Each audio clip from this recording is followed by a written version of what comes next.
habang sila umaangat, maraming ordinaryong tao na nahihirapan at nagdudusa.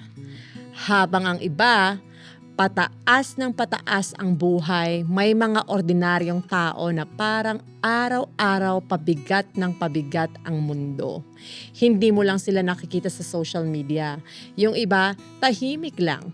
Kahit pagod na, tuloy pa rin sa trabaho. Kahit kulang ang sahod, kinakaya pa rin ang bills, utang at pamilya. Yung tipong isang sweldo lang pero 10 problema ang kailangang solusyonan. Tapos makikita mo sa paligid may mga taong ang bilis umangat. May bagong sasakyan, bagong travel, bagong buhay. Habang ikaw, iniisip kung paano tatagal hanggang next payday.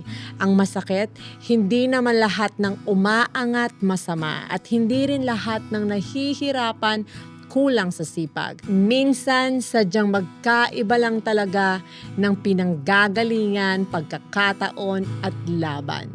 Pero ito ang hindi mo dapat kalimutan.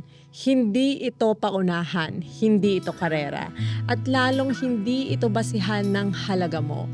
Kasi kahit mabagal ang progress mo, kung patuloy ka pa rin, hindi ka talo.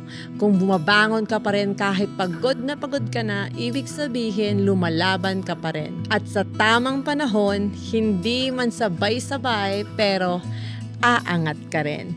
Hindi ka late. Nasa proseso ka lang na hindi pa nakikita ng iba.